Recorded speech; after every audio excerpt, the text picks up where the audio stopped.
Hi, welcome back to the Campbell Corner. I'm your host and principal attorney, Regina Campbell from the Campbell Law Group.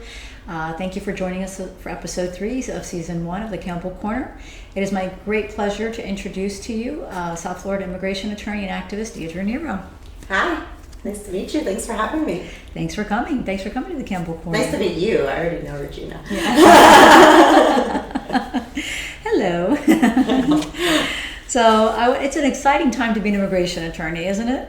Yes, very. It's been an exciting time to be an immigration attorney for a couple of years now. We definitely, immigration is one of those fields that's like always exciting because there's always something interesting happening, you know? So it's always something that, an area of law that keeps you on your toes. But then when we had the Trump administration come in, all the immigration attorneys' heads were like collectively exploding because there was something new happening literally every week. Yeah. It was crazy. And they always seem to announce like some kind of policy change or something like on a Friday at like the end of the day. And so I have a bunch of immigration lawyer chats and stuff and everyone was just like going crazy, you know. So it's been an interesting 4 years, and now that we've transitioned to a different administration,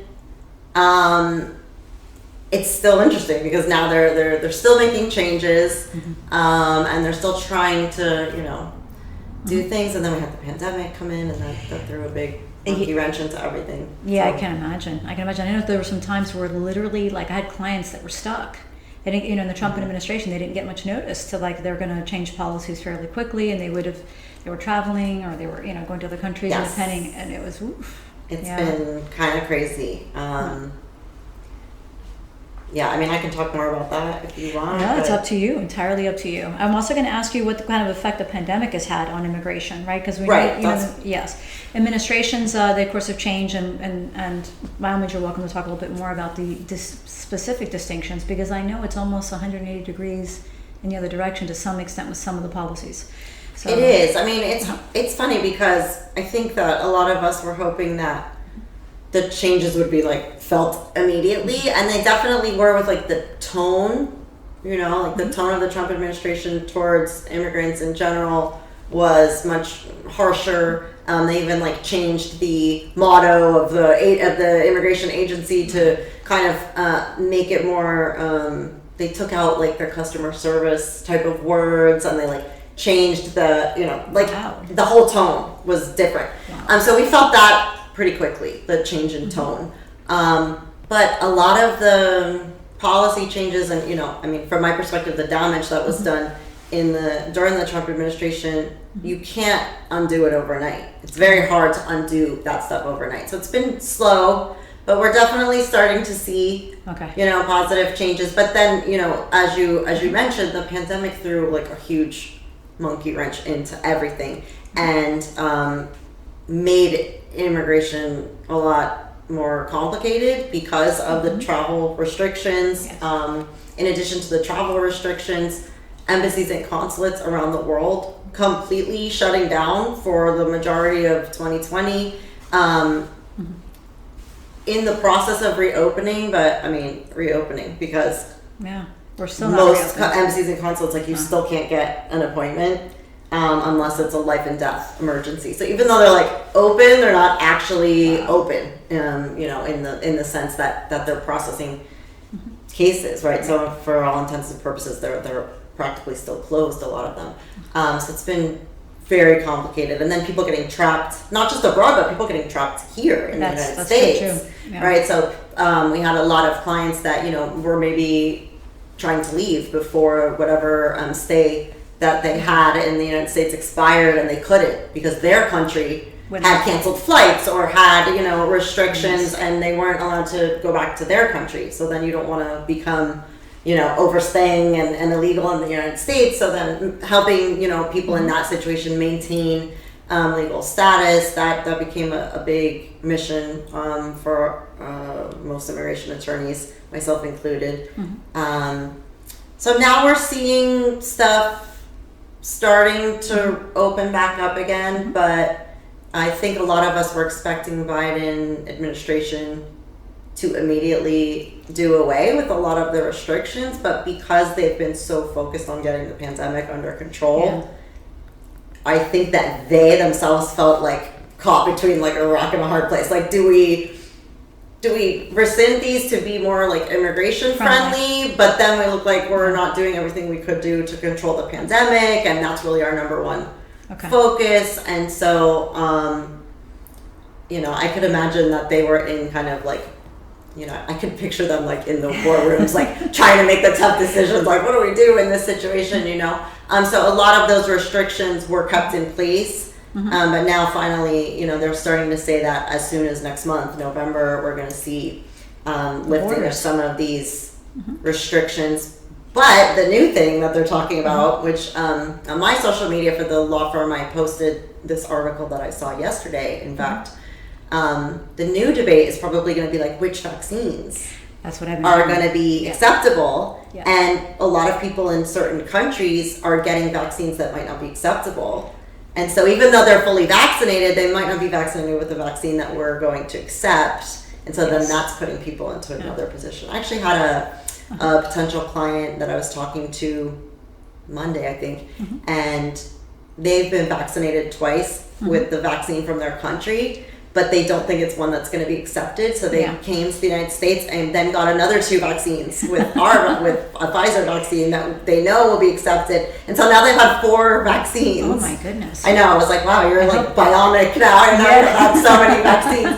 That's going to be, I think, the new thing that we're going to be watching in terms of travel restrictions. Yeah. So that's what I've been hearing. I've been hearing like a lot of times they're going to open the borders of Mexico and Canada, but then what's the issue with the vaccine? Some have gotten one AstraZeneca vaccine, and then another one maybe from their country. And the funny thing with the Mexico-Canada thing was that the restrictions were actually just on the land at ports of entry. Okay, if you flew, they didn't have those same restrictions. Okay, and a lot of people didn't even understand like that. So there's a lot of like little things. I kind of I was joking with my team, like, okay, I think we've become travel agents in a way during the pandemic, or as a result of the pandemic, because now we're giving a lot of advice about traveling. How to get here. Yes, exactly. Mode of transportation. So maybe we should open Nero Immigration Travel Agency or something like that.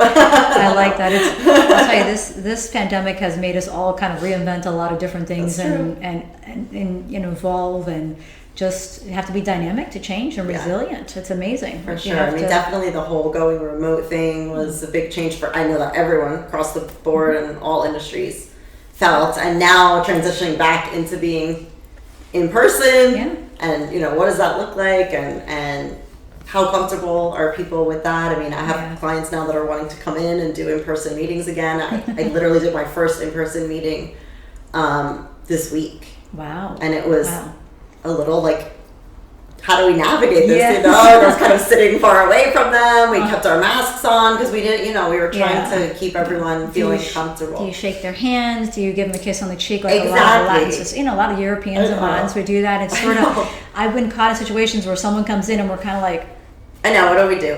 I know. So it's interesting, but my team is back, in person, and so we're ready to go. So do you focus on particular immigration, one area of immigration? I do have a particular focus. I focus on what we call business immigration. So that deals a lot with investors, entrepreneurs, professionals, corporate immigration. It also includes things like employer immigration compliance, so helping U.S. companies stay in compliance with, for example, their I-9 or E-Verify requirements for their employees. We do also do quite a bit of family immigration, so helping people bring their relatives to the United States. Good to know. Typically, it's U.S. citizens and permanent residents that can then petition to bring foreign national family members over. So we do a fair amount of that as well. And then the most fun is helping people naturalize. That's always fun, they get their little flag, and we always get so happy when we help someone become a U.S. citizen. That's really the culmination. I have a lot of clients that I've been doing this for 18 years already, which I can't believe. It's great. When I say that, I'm like, oh my gosh, I'm getting old. But I've had clients that, we took them through like the entire life cycle of immigration, and they've been my clients like the whole time. Maybe they started as tourists and we helped them, they got their tourist visa. Then they, transitioned to a student and we helped them with their student visa. And then after they had their student visa, they got a job with a U.S. company. And so we helped them transition to a professional work visa. And then that company loved them and wanted to keep them. So we helped them get a green card based on their work. And then once they've had their green card for several years, we help them become a citizen. And then once they're a citizen, then we help them petition for their family members. So, it's like the whole cycle. And I love doing that, right? Like helping someone through like the whole process. It really is beautiful. And I don't know, when I see, I have some friends that have also become citizens, and that is the biggest smile on their face when they're holding the American flag. Little flag, I know, I love it. It's the best. It's the best. It is. I started sending clients passport covers once they naturalize. Because I think that there's just like a nice little thing for them, like, okay, U.S. passport. Finally, it's been like a long time in the making, so it's always a pleasure to help do that. Love that. Any changes, particularly in the type of visas or the amounts of visas, like in the business, in all the areas that you do, that you've seen changes in either increasing the amount of available visas or decreasing certain ones that you can talk about? Not in particular that the numbers have changed. Those are typically congressionally mandated like limitations, and so that takes laws being changed, which we all know is quite complicated, especially when it comes to immigration. It seems like they're always trying to change the immigration laws, but it never seems to go all the way to the finish line. I've been doing this, like I said, for about 18 years now, and they've been basically talking about doing immigration reform the entire time, and I know that conversation was there before I started practicing as well. So it's hard, but in terms of demand, we have seen a lot of increased demand from certain countries. Like lately it's been like a lot of Colombians, a lot of Argentinians, a lot of Chileans. Good to know. I think that it really depends on what's happening in other countries. That drives those trends, and so when they see maybe something coming in their government that they are feeling uncomfortable about, then you start to see like more of people from that certain country. Certainly makes sense. Definitely. So it's interesting to stay on top of everything that's happening around the world. It is, well, especially right now. And unfortunately there's a lot of governments around the world that are taking advantage of the pandemic actually to clamp down on certain control and authoritarianism and so forth. So I can only imagine it's going to potentially increase depending on what continues to happen. But I mean, luckily for me, I guess that we stayed quite busy throughout the pandemic. There was a period, especially when Trump was first putting the restrictions, and it wasn't just the country-based restrictions, but he also did visa-based bans. Those that Biden did away with pretty quickly when his administration went in. But I remember feeling like for a second there, am I gonna have to like start doing another type of law? Immigration is like all I have done for 18 years. I don't really know how to do another type of law. Maybe I'm gonna have to reinvent myself in that way, 18 years in. And I was stressing about that so much, and it was literally like the opposite happened. Like it was just so busy, we've never been busier. So it's just amazing though. I guess that's good. I think in this country we never thought that might have been an issue, or something could change so drastically. So I think it's a sign of the time. All of us a little off guard, I would say. I agree. So you're really big into immigration reform and immigrants' rights. You even traveled to Washington to actually, I guess, push and help in some of those aspects. Is there any specific act or legislation that you're pushing, or any type of particular rights? Not right now.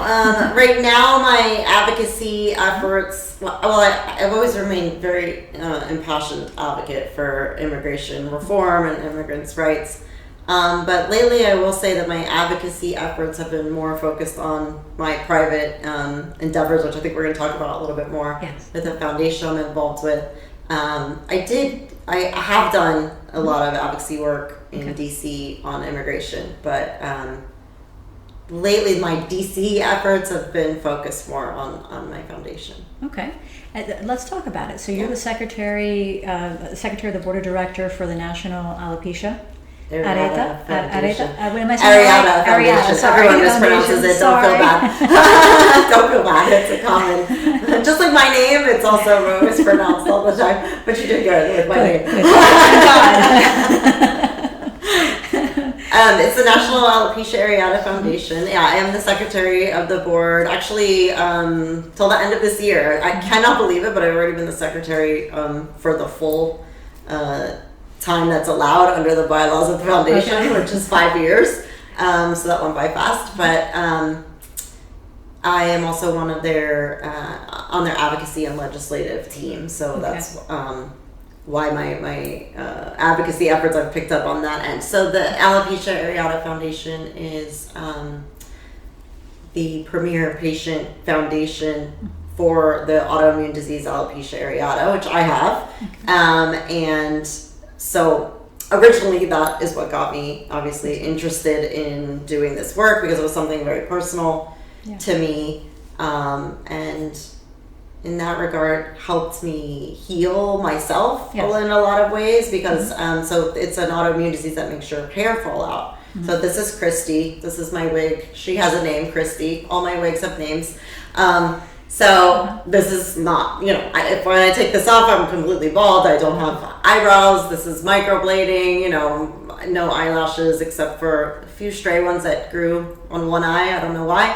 But, I wear like a lot of eyeliner to hide that. I don't have body hair. So this is because of this autoimmune disease, where basically my body is like attacks my hair as something that shouldn't be there, when in fact that's like wrong. It's like a misfiring of your autoimmune. So it's really hard thing to deal with as a woman, but also for men as well. It's very hard for your like self-esteem, your image, your self-image, your just everything that you like feel about yourself. It sounds very, it's just hair, it's just cosmetic, but it is like losing a body part. Your hair is part of you, part of your body, and when suddenly it's not there, it's very difficult to deal with that, and it really changes the way that you see yourself and the way that you perceive others see you. As a professional, it's also then adds like another layer to it, where I feel a lot of times like I don't wear my wig all the time, right? Like, so a lot of my life I'm walking around without my wig on, and fine with it, right? Like I'm very open with my condition, at least for the past several years. It wasn't always that way. But it was an evolution that actually the foundation helped me make that evolution. And so that's part of why I'm so passionate about being an advocate for them, because I know what it did for me, and I want other people to have that. I was going to ask you. But it's funny because like in the professional setting, I'm always like, okay, like I guess I should probably have my hair on, because when I'm talking to a potential client, I don't want them the whole time that I'm telling them about their visa and all of these complicated issues that we're talking about to be like staring at my head and wondering, does she have cancer? Is she sick? What? Yes. Because I do actually. I mean, it's unfortunate, but I get those questions a lot. When I can imagine. Walking around bald, and part of what the foundation wants to do is raise awareness, so people know what alopecia is. So when they see a bald woman, they don't just assume that you're going through chemotherapy. They might think, oh, maybe this person has alopecia, but if you don't know what it is, you obviously can't know that, right? So raising awareness is part of. I'm sure it's got to be very, very important, because otherwise some people get frightened. They don't know if it is cancer or something that could be potentially contagious. Unfortunately, when you don't have the awareness of what something can be, you're sometimes afraid of it.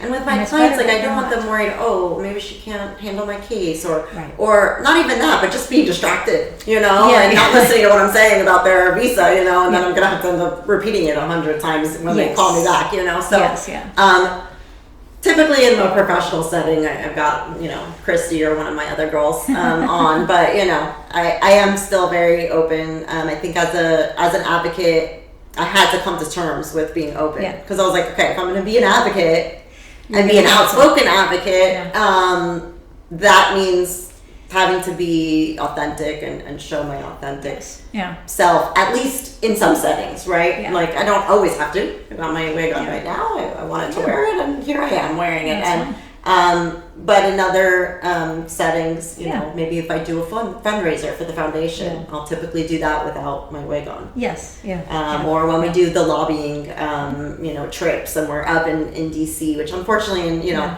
I haven't actually physically been to DC. We were still able to do our advocacy From on Zoom, which is interesting. It's not quite the same, but you know, I guess we all had to become accustomed to that in the last year and a half. But typically, I'll do those also, you know, because it's part of getting the message across that unfortunately, when you do have a very visual condition that is visually Yes. Yeah. Like I said. Yes. I know what you mean. Yes. it's not that you want to like capitalize on that, but it's a good way to get people to understand.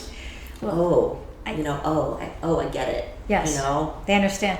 And I think the thing is when it's amazing is that what you're saying with clients, you might put on your wig so that's not distracting, and you're sort of taking on the attorney rules, so you're doing what's best for the client. But then when you take it off and you're an advocate in general, you can feel comfortable with yourself, that you shine through. Your voice shines through. Your person, it comes through you being confident and proud, and it comes out, and that is the most important thing. Yeah. There are people that don't have that, whether they have hair or don't have hair, and they have to learn to have. It's been a journey for yeah. sure. Let me tell you, But, I didn't always feel that I could just pop my wig off at any time and feel comfortable. That was a process many years in the making. I've had alopecia for about half of my life. For half your life, okay. I'm 44 now. Don't tell anyone. And I got it when I was 21, so over half my life. Yes, yeah, okay. So that's very tough. I mean, you're brave and courageous, because honestly, thank you. I appreciate that. Absolutely.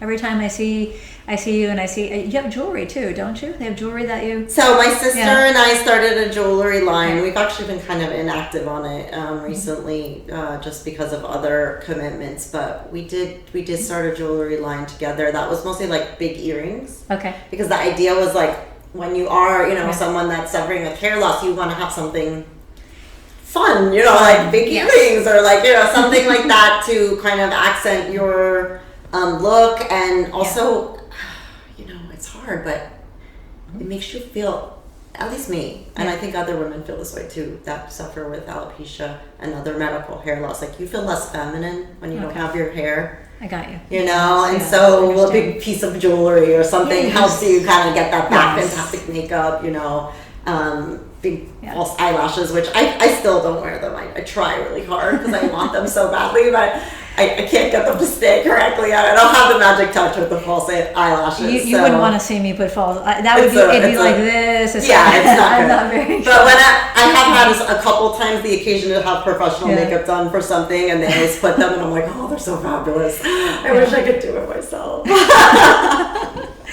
Yes, my daughter can just snap them on, snap them off. It's a new generation. I know. If I even try, she just starts laughing at me, and I'm in like, my eyes. I'm telling you, the glue's everywhere. It's like, I know. But I can't even follow a stick figure. No. Okay. Those are not my friends. So I just put a lot of eyeliner instead. I understand. That's funny.